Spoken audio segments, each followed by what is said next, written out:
사랑하는 여러분, 지난밤도 평안하셨습니까? 올해 새날을 맞이합니다. 이제 가을이 완연히 깊었습니다. 오늘 또 새벽 예배로 주님과 함께 새날을 여시고 가을길을 시작하시는 여러분 모두 위에 주님이 주시는 평안과 주님이 주시는 소망이 함께 하시기를 바랍니다. 오늘 함께 나눌 은혜의 말씀은 예레미야서 4장 1절에서 4절 그리고 19절에서 27절 말씀입니다. 함께 봉독합니다. 여호와께서 이르시되 이스라엘아 네가 돌아오려거든 내게로 돌아오라. 네가 만일 나의 목전에서 가증한 것을 버리고 네가 흔들리지 아니하며 진실과 정의와 공의로 여호와의 삶을 두고 맹세하면 나라들이 나로 말미암아 스스로 복을 빌며 나로 말미암아 자랑하리라. 여호와께서 유다와 예루살렘 사람에게 이와 같이 이르노라. 너희 묵은 땅을 갈고 가시던 풀에 파종하지 말라. 유대인과 예루살렘 주민들아 너희는 스스로 할례를 행하여 너희 마음 가죽을 베고 나 여호와께 속하라. 그리하지 아니하면 너희 악행으로 말미암아 나의 분노가 불같이 일어나 사르리니 그것을 끌 자가 없으리라. 슬프고 아프다. 내 마음속이 아프고 내 마음이 답답하여 잠잠할 수 없으니 이는 나의 심령이 나팔소리와 전쟁의 경보를 들음이로다. 패망이 연속하여 온 땅이 탈취당하니 나의 장막과 휘장은 갑자기 파멸되도다. 내가 저 깃발을 보며 나팔 소리를 듣기를 어느 때까지 할꼬. 내 백성은 나를 알지 못하는 어리석은 자여 지각이 없는 미련한 자식이라.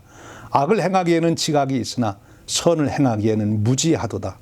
보라 내가 땅을 본즉 혼돈하고 공허하며 하늘에는 빛이 없으며 내가 산을 본즉 다 진동하며 작은 산들도 요동하며 내가 본즉 사람이 없으며 공중의 새가 다 날아갔으며 보라 내가 본즉 좋은 땅이 황무지가 되었으며 그 모든 성읍이 여호와 앞 그의 맹렬한 진노 앞에 무너졌으니 여호와께서 이와 같이 말씀하시기를 이 온 땅이 황폐할 것이나 내가 진멸하지는 아니할 것이며. 이 말씀은 살아계신 하나님께서 그의 사랑하는 백성들 바로 오늘 우리들에게 주시는 은혜의 말씀입니다. 아멘.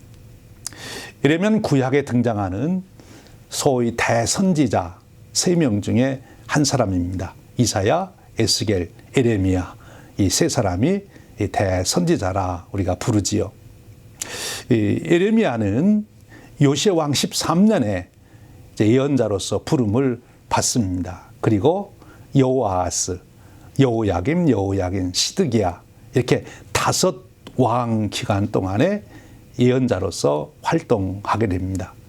나라가 망하는 그 시기에 예언자로서 활동하는 예레미야 참으로 그가 고통의 세월을 보내며 하나님 말씀을 보냅니다. 눈물의 예언자라 우리가 그렇게 말하는데 그가 예언해야 했던 그 시기의 아픔을 온몸으로 경험하면서 친히 그 고통을 당하면서 바로 이 말씀을 전했기 때문입니다. 무엇보다도 그 안타까운 하나님의 마음을 품고 하나님의 말씀을 전했던 선지자입니다. 하나님은 예레미야를 통해서 유다 백성들에게 하나님의 마음을 아주 적나라하게 전하고 있는 것이지요. 오늘 우리가 읽은 말씀에도 하나님의 마음이 담겨 있습니다. 오늘 우리가 그 말씀을 통해서 우리를 향하신 하나님의 심정이 어떠하신지를 우리가 깨닫고 그 마음을 함께 가질 수 있기를 바랍니다. 4장 1절, 3절, 4절의 말씀입니다. 여호와께서 이르시되 이스라엘아 내가 돌아오려거든 내게로 돌아오라. 여호와께서 유다와 예루살렘 사람에게 이와 같이 이르노라. 너희 묵은 땅을 갈고 가시덤불에 파종하지 말라. 유다인과 예루살렘 주민들아 너희는 스스로 할례를 행하여 너희 마음 가죽을 베고 다 여호와께 속하라. 하나님께서 사랑하는 백성들, 유다 백성들을 향하여 하나님께로 돌아오기를 간절히 소원하며 외치는 말씀입니다. 예레미야의 피맺힌 그런 외침을 통하여 하나님의 심정을 전하고 있는 것이지요. 그런데 그렇게 하나님께서 돌아오라 하는데도 유다 백성들이 돌아오지 않자 하나님께서 무엇이라 말씀하십니까? 4절입니다. 그리하지 아니하면 너희 악행으로 말미암아 나의 분노가 불같이 일어나 사르리니 그것을 끌 자가 없으리라. 여러분, 불이 났을 때 불이 꺼지는 방법이 두 가지입니다. 하나는 누군가가 불을 끄는 거죠. 소방서가 와서 불을 끄는 겁니다. 또 하나는 그 불이 다 타서 재만 남고 꺼지는 경우지요. 그런데 지금 예레미야 선지자를 통해 주신 말씀은 이제 불이 다 타서 재만 남고 꺼지도록 하는 그런 황폐함이 임할 것이다 라고 말씀하고 있는 것입니다. 모든 것을 다 태워버리는 불과 같이 그렇게 하나님의 징계가 임할 것이다. 그러니 너희들은 내게로 그리하기 전에 돌아오라 하고 말씀하시는 거예요. 정말 그 사랑하는 백성들을 향하여 안타깝게 외치는 하나님의 음성이 여기에 있는 것입니다.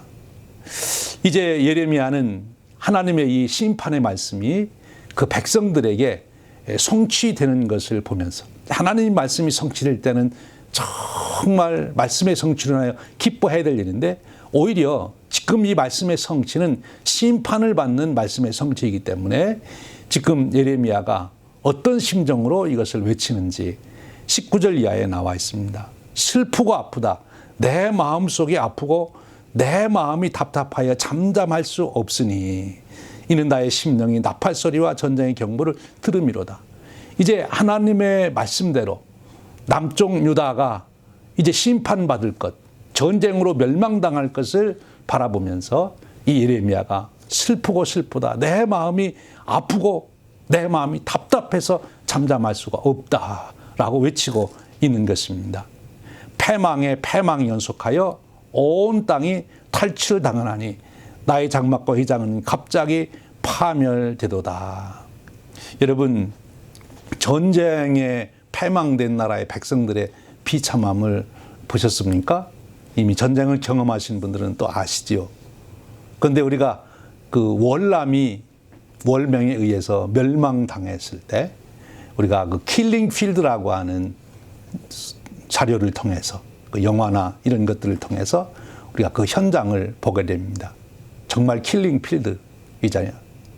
이제 그들이 더 이상 땅에 살 수가 없어서 이제 내몰리다가 결국 바다로 나아갑니다. 이제 보트를 타고 나가는 거죠. 그래서 보트 피플이 생겼어요.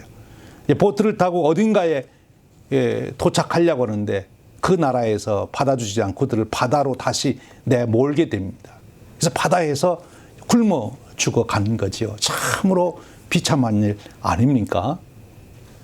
또 우리가 이 전쟁의 비참함을 가장 이 전쟁에 패망한 자들의 비참함을 가장 절실하게 보여주는 것 하나가 아우슈비츠 수용소 이야기입니다. 오스트리아가 독일에 의해서 점령당했을 때 오스트리아에 있던 유대인들이 이제 독일의 나치스에 의해서 학살을 당하지 않습니까? 그 죽음의 수용소라고 하는 아우슈비츠 수용소에 유대인들이 잡혀가서 그 죽어가는 그 모습들, 거기에 빅터 에밀 프랭크라고 하는 분이 거기에 가게 되죠. 오스트리아 빈 대학에서 의학 박사가 됐습니다. 철학 박사가 됐습니다. 그리고 이제 정신과 의사로 프랙티스를 하던 유명한 의사 선생님입니다. 근데 이제 독일군에 의해서 유대인으로 잡혀갑니다. 머리가 다 깎이고 옷이 다 벗기고 그리고 제수복 같은 거 하나 입히고 그리고 제주들처럼 번호를 줍니다. 119 뭐 이어지는 번호지요. 이름도 없어요. 그거 하나 번호 가지고 살아가는 거죠. 그 수용소 안에서 부모, 아내, 가족들이 다 죽고 자기가 알던 사람들이 다 죽어갑니다. 1,500명이 그때 수용 같이 됐는데 그중에 90%가 이제 죽어갔다고 그러잖아요. 정말 비참하게 죽어가는 거지요. 단순히 순간적으로 죽는 게 아니라 정말 말라 죽는, 가스실에 가서 죽는, 삶의 의욕이나 이런 모든 것을 다 잊어버리고 그리고 비참하게 인간으로서의 존재가 다 무너지고 죽어가는 그런 모습을 그리고 보여주었잖아요. 정말 이 전쟁으로 패망한 백성들의 그 비참함을 우리가 거기서 보게 되는 것입니다. 땅조차 황무지가 되고 하나님에 의해서 모든 것이 무너질 것이다. 여러분, 그런 중에 오늘 예레미야는 더 비참한 것을 또 하나 보게 돼요. 22절 말씀입니다. 내 백성은 나를 알지 못하는 어리석은 자요 지각이 없는 미련한 자식이라. 악을 행하기에는 지각이 있으나 선을 행하기에는 무지하도다. 그렇게 멸망해 가면서도 그럼 멸망하는 자기들끼리 서로 사랑하고 서로 위로하고 서로 용기를 주고 이래야 될 텐데 그 멸망해 가는 그 중에서도 서로 악을 행하는 것입니다. 서로 거기서 미워하고 서로 거기서 해하려고 하는 것이죠. 자기만 생존하기 위해서 그 보여주는 그 인간의 참 무너진 그 모습, 그런 백성이 정말 처참하잖아요. 돈이 없다든지 그저 건강이 약하다는 정도가 아니라 인간성 자체가 파괴되어 버리는 그런 모습, 사람들의 조롱거리가 되고 비웃음거리가 되는 거지요. 그렇게 망할 것이라는 거예요. 그리고 땅조차도 이제 망하게 된다는 거죠.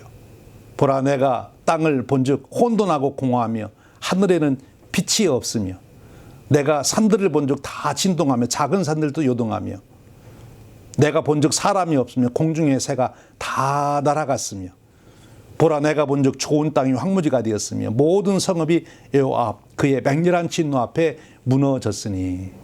예레미야는 이제 장차 임할 이와 같이 황폐화되어가는 자기 나라, 자기 민족들을 바라보면서 그러지 않기 위해서 빨리 하나님께로 돌아오라고 지금 목에 피가 맺히도록 외치고 있는 것이죠. 이것이 하나님의 심정이에요. 하나님이 이스라엘 백성들을 패망시키고 황폐하게 만들고 그들을 그렇게 잔인하게 죽어가도록 하는 것, 그것이 하나님이 하시고 싶어서 그러는 것이 아니라 너희들이 그렇게 되지 않도록 좀 제발 내게로 돌아오라, 내게로 돌아오라, 그 말씀을 하고 계시는 거지요. 그런데 여러분, 여기에 놀라운 말씀이 있어요. 27절 말씀입니다. 여호와께서 이와 같이 말씀하시기를 이 온 땅이 황폐할 것이나 내가 진멸하지 아니할 것이며 내가 진멸하지 아니할 것이며. 이 말씀은 씨도 없이 다 너희들을 진멸하지 않겠다, 남은 자를 두겠다고 하는 것입니다. 이런 어려움 속에서도 다시 새로운 소망을 갖도록 하나님께서 은혜를 베푸시겠다 하는 것입니다. 하나님이 그들을 다 진멸해야 하지만 그러나 하나님께서 그리 할 수가 없어서 여기 내가 다 진멸하지는 아니하겠다. 예레미야 선지자는 그 아픔 중에서도 하나님의 자비하심 긍휼 속에서 희망의 빛을 보게 되는 것입니다. 사랑하는 여러분, 왜 이 유다 백성들이 이렇게 멸망해 가는 것입니까? 그것은 하나님의 음성을 듣지 못해서 그런 것입니다. 하나님의 말씀을 듣지 못해서 그런 것입니다. 예레미야가 그렇게 목이 터져라 외치는데도 불구하고 그들에게 말씀이 들려지지가 않는 것입니다. 왜 그렇습니까? 귀를 막아서 그렇습니다. 하나님의 음성이 들려지지 않도록 귀를 막고 있는 것입니다. 마음의 귀를 닫아둔 것입니다. 여러분, 우리는 어떻게 해야 되겠습니까?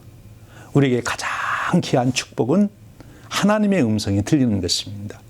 그러기 위해서는 우리가 마음의 문을 열고 마음의 길을 하나님께 열어 드려야 되는 것이고 열고 있어야 되는 것이고 말씀을 음성을 기다려야 된다는 것입니다.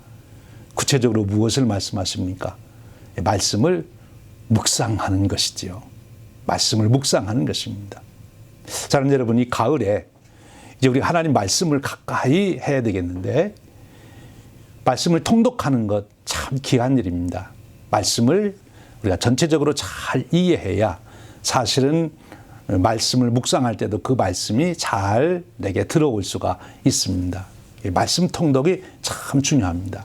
근데 말씀을 통독해서 내가 몇 장을 읽었다, 내가 성경을 한번 띄었다, 그게 중요한 것이 아니라 물론 그것도 중요하지만 더 중요한 것이 있어요. 그것은 말씀을 묵상하는 것입니다. 말씀을 묵상한다는 것이 곧 내 마음을 하나님께 열어놓는 것입니다. 하나님 이제 말씀하십시오. 그러면 제가 말씀을 듣겠습니다.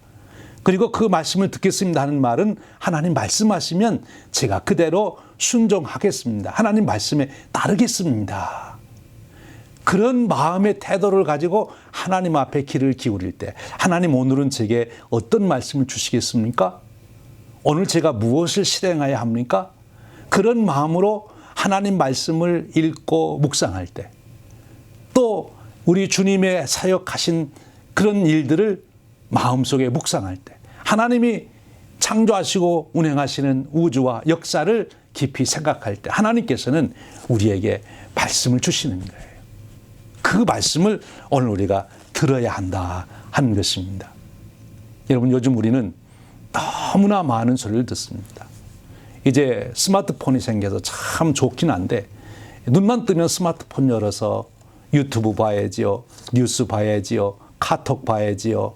수많은 이야기를 듣다 보니까 하나님 말씀을 들을 수 있는 시간을 빼앗겨 버리는 거예요. 여러분, 이제 우리 생활을 스스로 절제하고 다시 하나님 말씀을 들을 수 있는 생활 시스템을 만들어야 돼요.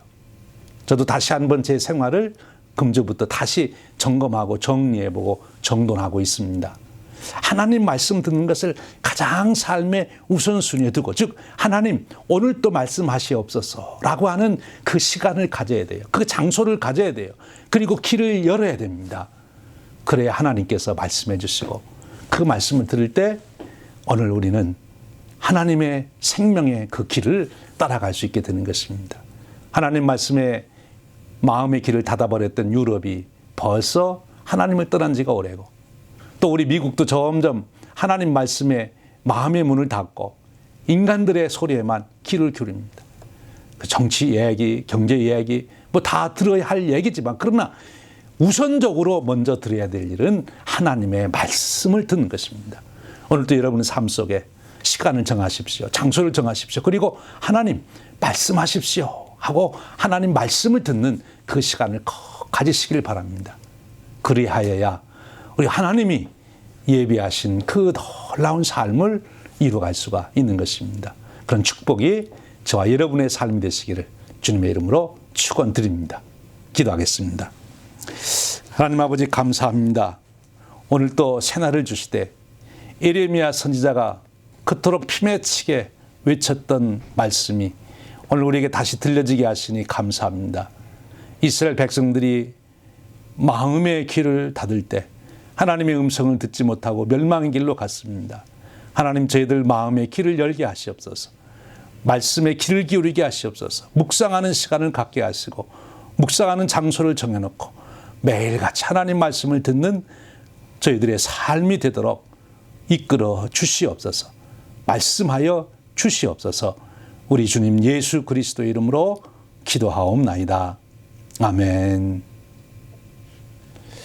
여러분, 오늘도 계신 자리에서 우리 꼭 10분 이상씩 기도해 주시고요. 우리 교회를 위해서, 우리 100주년 성업을 위해서 기도해 주시고, 특별히 어려운 분들을 위해서 기도해 주시기를 부탁드립니다. 오늘도 주님과 동행하시는 축복의 하루가 되시기를 바랍니다.